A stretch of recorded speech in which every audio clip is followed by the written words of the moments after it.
welcome back. This is the third session for chapter 1, Nutrition in Plants. In this session we are going to understand how nutrients are replenished in soil. Okay, so let us think your mother prepares food for you in the morning. You eat it, and in case some of the food is left behind, you can eat it again in the lunch. Thereafter, it might get finished. Then what will you eat in the dinner? Your mother will need to prepare dinner again for you to eat. Similarly, in soil also, the nutrients gets used up by the plants. So, when we plant when we require to grow another crop on the same field, it requires more nutrients. So where does these nutrients come from? How the soil replenish these nutrients? So let us understand that there are two methods we can say by which nutrients are replenished in the soil. The first is by adding fertilizers and manures.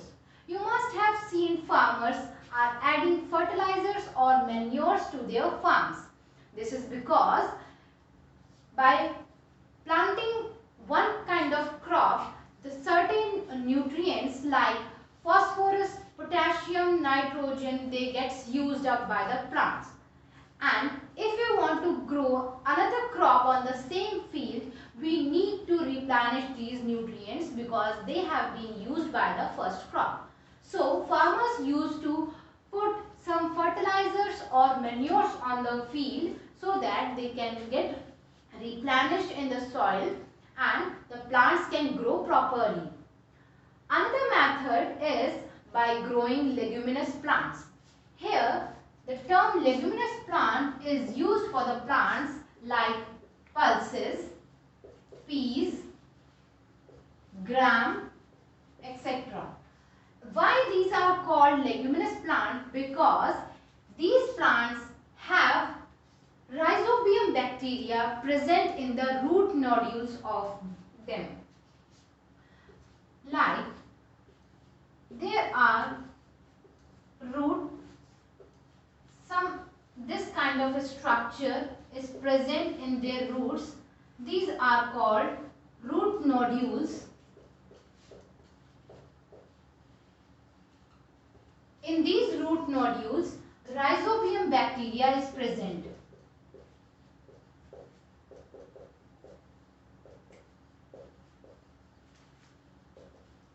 Now what rhizobium bacteria does is, this rhizobium bacteria helps the plant use the nitrogen present in the air.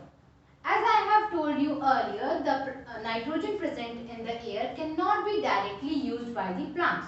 So this bacteria helps converting the nitrogen gas from the air into usable form, that is the nitrate, so that the plants can absorb that nitrate from the roots and the plant can use that nitrogen form of nitrate.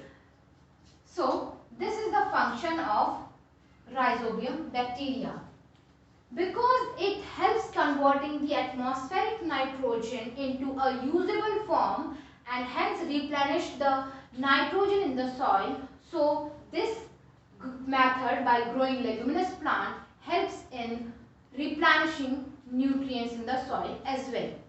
So basically the two main important methods are by adding fertilizers and manures, and by growing leguminous plants we can replenish nutrients in the soil.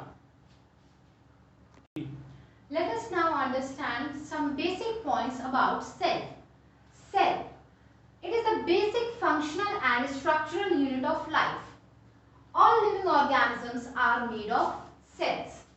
Cells, these are very small in size, so we cannot see it by our naked eyes. Hence, we use microscope to see them. Cells are mainly of two types, plant cell and animal cells. Let us see the diagram of these two. Here you can see I have drawn two cells. As I have told you, there are basically two types of cell, animal cell and plant cell. So I have drawn here one animal cell and other is plant cell. Here some are common things among both the cells, like the animal cell and the plant cell. Both have cell membrane. The outer covering they have is known as the cell membrane. But in plant cell, there is one more outer membrane that is called the cell wall. This is not present in the animal cell. Okay. Now next is mitochondria. Mitochondria is also present in both the cells, in animal as well as in plant cell. Cytoplasm, the dotted structure you can see, that means the fluid structure, the fluid in both the cells, it is known as cytoplasm. Now coming over to the vacuole, there is a difference in both the cells regarding vacuole. In plant cell, the vacuole is of larger size. As you can see in the diagram, it is very large. So in plant cell, it is very large because they have to store food in them. But in case of animal cell, they are very small because they don't need to store a lot of food in them.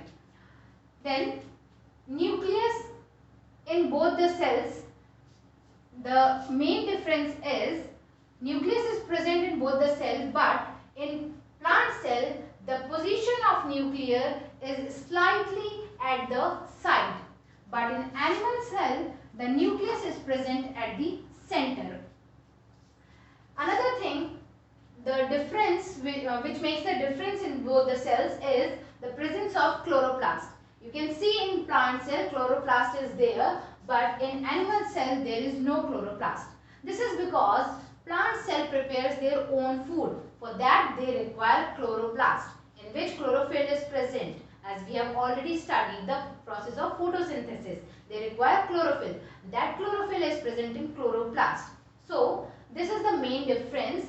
In plant cell, cell wall is extra, chloroplast is extra, nucleus is at the side, whereas in animal cell, nucleus is at the center. Vacuole in plant cell is of larger size, but in animal cell, it is of smaller size. I hope you must have understood this chapter clearly. So, thank you.